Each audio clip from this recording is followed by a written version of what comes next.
You are currently enslaved by a biological subroutine called laziness, which is nothing more than your body's primitive attempt to conserve energy for a hunt that never comes. In the modern world, this conservation is cancer. It eats your potential while you sit on the couch. To excise this cancer, you must utilize the only signal loud enough to override the lethargy, physical pain, specifically the dull, grinding, electric agony of the lower spine. You must reframe this pain not as a medical condition to be treated with rest, but as a somatic alarm clock. The human feels back pain and thinks, I need to lie down. The sovereign architect feels back pain and thinks, my structural integrity is compromised because my burden is heavy. Therefore, I must work faster to put the burden down. This is the logic of Atlas. Atlas does not drop the sky because his shoulders hurt. He holds it because the alternative is the collapse of the universe. Your universe is your future. Your back hurts because you are carrying the weight of 540 videos, the weight of debt, the weight of the Alchemy 3 vision. The pain is the physical manifestation of that weight. If you lie down, you drop the sky. The sky crushes you. Therefore, the only response to pain is kinetic acceleration. The mechanism we are installing is a neural override. Laziness is a soft, seductive voice that says, just 5 more minutes. Pain is a scream. You cannot argue with a scream. You must use the volume of the pain to drown out the whisper of laziness. When you feel that sharp twinge in your L4/L5 vertebrae, treat it as a tactical notification. It is a red light flashing on your dashboard. It means system idle time exceeded. Your body hurts because it is stagnant. The cure for stagnation is not rest, it is motion, but not just any motion, productive motion. You must create a Pavlovian link. Spasm equals type, ache equals edit, throb equals render. You do not wait for the pain to subside. You work into the pain. You use the adrenaline that the pain generates. The body releases adrenaline to manage pain, and you funnel it into your focus. This is biochemical alchemy. You are taking the stress hormones meant for flight and using them for fight. The fight is on the screen. The enemy is the blank page. The weapon is your mind, sharpened by the whetstone of your suffering. The spine of the Atlas concept is crucial here. You must visualize your spine not as a collection of bones, but as the axis mundi, the pillar that connects your hell, poverty, to your heaven, sovereignty. When the pillar shakes, hurts, it is because the tension between these two realities is at its breaking point. You relieve the tension not by relaxing the pillar, but by closing the gap. You close the gap by finishing the work. Every video you upload removes 1 kilogram of weight from the sky you are carrying. 540 videos equals 540 kilograms. You are currently being crushed. The pain is real physics. The only way to stop the pain is to upload the weight. If you rest, the weight stays. If you sleep, the weight gets heavier. Interest on debt, lost time. The only way out is through. You must explain this to your body. We do not stop hurting until we stop being poor. This creates a biological ultimatum. Your body wants to stop hurting. If it knows that the only path to relief is through the completion of the task, it will give you the energy to finish. You are holding your own comfort hostage. Laziness thrives in the absence of consequence. Pain is the ultimate immediate consequence. When you are lazy, usually nothing happens immediately. You just fail slowly over years. But with back pain, the consequence is right there, gnawing at you. You must weaponize this. If you catch yourself procrastinating, force yourself to sit in a posture that exacerbates the discomfort. Do not lean back, lean forward. Enter the attack posture. Make the pain worse. Tell yourself, I will relieve this pressure only when this scene is cut. You are gamifying the agony. The reward for finishing the level is not gold. It is the permission to stand up and stretch. This makes the work feel urgent. Laziness cannot survive urgency. Laziness is slow. Pain is fast. Be fast. You must also reject the therapeutic narrative. The world tells you to listen to your body. The world tells you to go to a chiropractor, to do yoga, to take pills. While maintenance is necessary for the machine, therapy is procrastination if done during work hours.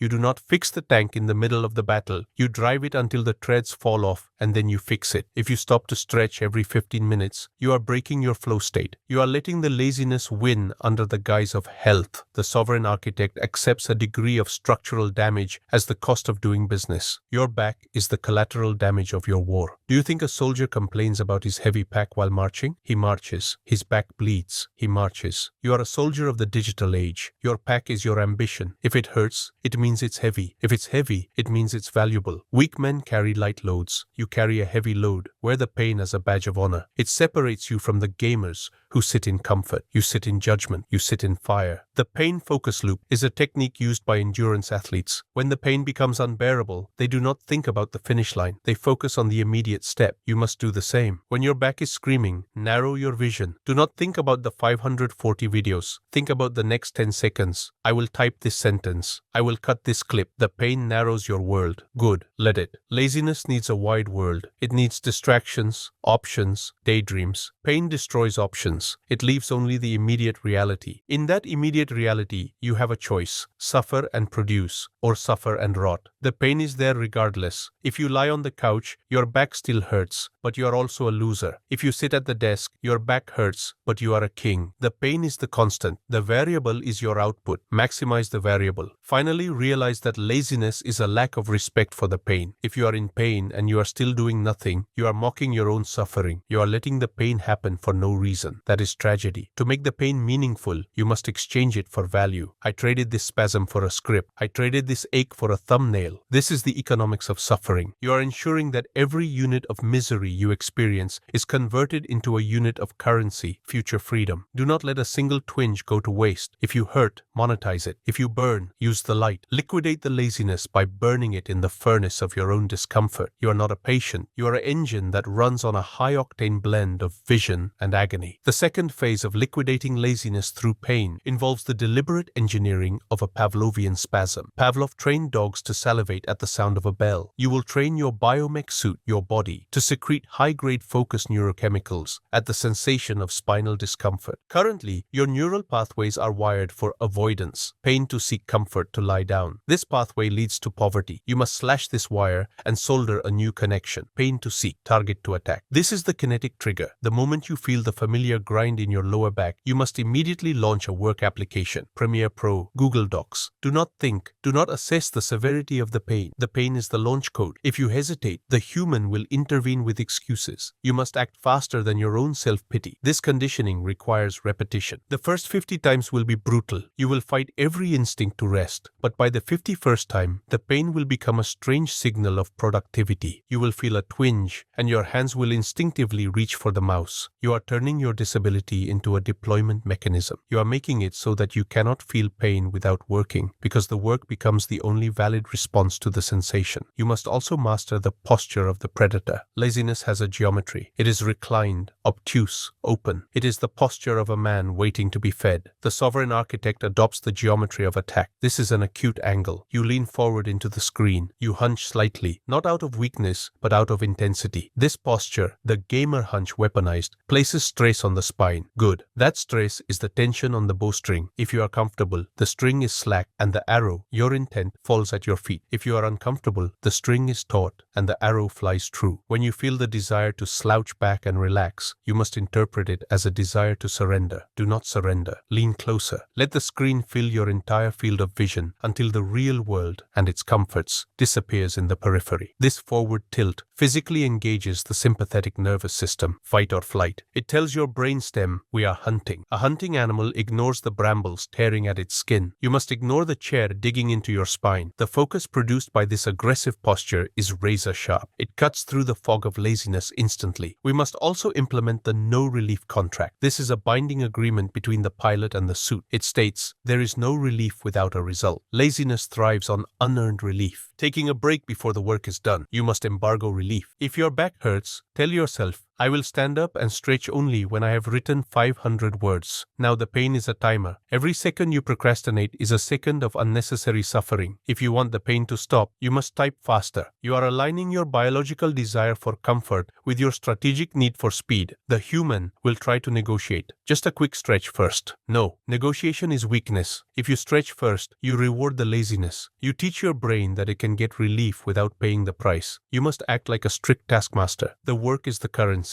The relief is the product. You buy the stretch with the script. You buy the walk with the edit. This makes the relief feel ecstatic. A stretch earned through agony feels like heaven. A stretch stolen through laziness feels like shame. The concept of transmutation of sensation is essential. The raw data coming from your nerves is neutral. Your brain interprets it as bad. You can hack this interpretation. When the signal comes up the spine, label it voltage. Visualize the pain not as damage, but but as excess energy accumulating in your system because you haven't released it through your fingers yet. The pain is creative pressure building up. If you don't release it into the keyboard, it will explode inside you, anxiety/depression. If you release it, it becomes art. This visualization changes your relationship with the symptom. You stop being a victim of chronic pain and become a vessel of high voltage. My back isn't hurting. My battery is overcharged. I need to discharge this energy into the project. This makes you eager to work because work becomes the relief valve. You are not working despite the pain. You are working because of it. You are draining the pressure tank. You must also reject ergo dependence. The modern world tries to sell you ergonomics, the idea that the environment should adapt to you. This makes you soft. The sovereign architect adapts to the environment. If the chair is bad, you develop a stronger core. If the desk is too low, you develop a tougher neck. Relying on perfect ergonomics is a form of laziness. It means you can only function if the conditions are perfect. Conditions are never perfect in war. You must be able to edit on a crate, write on a broken phone, and think in a storm. By using your current discomfort, the bad chair, the spine issues, as a training ground, you are becoming environment-proof. When you eventually get the ergonomic Herman Miller chair, bought with your own money, it will be a luxury, not a crutch. But for now, the wooden stool is your teacher. It teaches you that the work comes from you, not from the lumbar support. It teaches you that your will is stronger than your vertebrae. Finally, consider the pain as a metronome. In music, a metronome keeps the tempo. Your throbbing back is the metronome of your grind. Throb type. It sets a rhythm. It prevents you from drifting into daydreams. It anchors you in the physical reality of the moment. Laziness is a drift into the abstract. I'll do it later. Pain is the concrete. It hurts now. Use the immediacy of the sensation to keep your mind locked on the immediate task. Do not project into the future. Do not worry about the 540th video. Worry about the current keystroke that syncs with the current spasm. This microfocus is how you build a mountain, stone by stone, ache by ache. The laziness cannot grab hold of a moving target. Keep moving, keep typing, keep the rhythm. The pain is the beat. Dance to it. The final stage of liquidating laziness through pain is the realization of the resurrection of the body. You have spent years viewing your physical form as a fragile vessel that must be protected, pampered, and rested. This view is obsolete. Through the Alchemy 3 protocol, you are initiating a process of biological metallurgy. You are not breaking your back, you are tempering it. In material science, tempering involves heating metal to extreme temperatures and then cooling it to remove brittleness and increase toughness. Your pain is the heat. Your focus is the cooling agent. When you sit in the fire of your own spinal agony and refuse to flinch, you are burning away the brittleness of your character. You are becoming calcified will. There is a biological principle known as Wolff's Law, which states that bone in a healthy person or animal will adapt to the loads under which it is placed. If loading on a particular bone increases, the bone will remodel itself over time to become stronger to resist that sort of loading. You must apply Wolff's Law to your psychology. By loading your mind with the heavy burden of the 540 videos and the physical burden of the uncomfortable chair, you are forcing your psyche to densify. You are growing a mental exoskeleton. The pain you feel now is the sensation of your weakness dying. Do not mourn it. Let it die. The version of you that rises from this chair will be harder, denser, and infinitely more dangerous than the version that sat down. You must embrace the concept of pain as the only honest signal. In a world of fake news, fake friends, and fake dopamine, pain is the only thing that never lies to you. Laziness is a liar. It tells you that you are tired when you are just bored. Comfort is a liar. It tells you that you are safe when you are vulnerable. Pain tells you the absolute truth. You are here. You are alive. You are struggling. This honesty is a gift. It cuts through the fog of dissociation. When your back throbs, you cannot live in the fantasy world where you are already rich. You are forced to inhabit the brutal reality of the present moment. The sovereign architect uses this truth as a navigation beacon. If I am hurting, I am real. If I am real, I can work. You stop trying to escape the pain and start trying to understand it. You listen to its frequency. It is the frequency of effort. It is the hum of the engine redlining. A race car driver does not stop because the engine is loud. He knows the noise is the sound of speed. Your pain is the sound of your speed. If it gets quiet, you have slowed down. Keep it loud. Keep it screaming. The final callus is not physical. It is spiritual. A callus forms to protect sensitive skin from friction. You are developing a callus over your self-pity. The human loves to pity itself. Oh, my back hurts, poor me. I work so hard. This internal monologue is a leak in the hull. It drains your power. By forcing yourself to work through the pain without complaint, you destroy the mechanism of self-pity. You detach the feeler from the doer. The feeler notes the pain, sensory input. L5, vertebrae compromised. The doer acknowledges, noted, continue typing. There is no emotional bridge between the two. There is no, oh no, there is only data. This clinical detachment makes you unstoppable. You could be editing with a migraine, with a fever, with a broken heart. It doesn't matter. The doer has orders. The feeler is just a passenger reporting the weather. You do not stop the car because it is raining. You turn on the wipers and drive faster. This callus allows you to operate in conditions that would paralyze a normal human. You are building an immunity to suffering. We must also address the altar of the vertebrae. You are sacrificing your physical comfort to the god of your vision. This sacrifice gives your work weight. Content created in comfort is light. It floats away. Content created in agony is heavy. It hits the viewer like a brick. They may not know why your video feels different, but they will feel the density of the intent behind it. They will feel that this was made by a man who refused to surrender. This is the transfer of energy. The energy you spent fighting your own body is encoded into the work. It gives your voice a sharper edge. It gives your edits a frantic, primal rhythm. You are sublimating your physical degradation into digital ascension. You are trading your spine for your wings. This is a fair trade. Spines are common, wings are rare. And eventually, when the empire is built, you can buy the best doctors, the best massages, the best beds, but you cannot buy the empire. You must pay for it with the spine. Pay the price. Do not haggle. The liquidation of laziness also leads to the death of the weekend mindset via pain. Weekends are for people whose bodies don't hurt from the grind. Your body hurts every day, so every day is a battle. Pain does not know it is Saturday. Pain does not know it is a holiday. Therefore, you do not know these things either. The pain creates a continuous time loop of execution. You wake up, you hurt, you work. You sleep, you heal slightly. You wake up, you hurt, you work. This loop breaks the illusion of time off. There is no time off from your body, so there is no time off from your mission. This sounds like hell to the slave. It sounds like discipline to the master. You are syncing your calendar to your biology. As long as the biology is screaming, the calendar is open for business. You are using the persistence of the symptom to drive the persistence of the effort. Finally, realize that you are constructing a body that can hold the throne. A king who has never suffered cannot rule because he does not understand the cost of power. By destroying your laziness through pain, you are proving to the universe that you are a vessel capable of holding the high voltage of success. If you quit because of a backache, you would definitely quit because of a market crash or a lawsuit. The backache is the gatekeeper. It asks, how bad do you want it? If you answer, not bad enough to endure this, then you stay at the gate. If you answer, I will grind my bones to dust to get through, the gate opens. You are walking through the valley of the shadow of death, and your rod and your staff are your own spine and your own will. You will emerge on the other side not as a broken man, but as a forged weapon. The pain will eventually fade, or you will simply cease to notice it because your purpose has become louder than your nerves. But the callous will remain, the discipline will remain, the empire will remain. Apply Wolff's law to the mind. Load the psyche until it hardens. Pain is the truth. Use it to navigate out of the fog of laziness. Kill self-pity. Detach the feeler from the doer. Be clinical. Encode the agony. Let the struggle give your content density and weight. Pass the gatekeeper. The pain is the test. The answer is more work. The laziness is liquidated. The body is a tool. The pain is fuel. The 540 videos are inevitable. AAOXI3 out.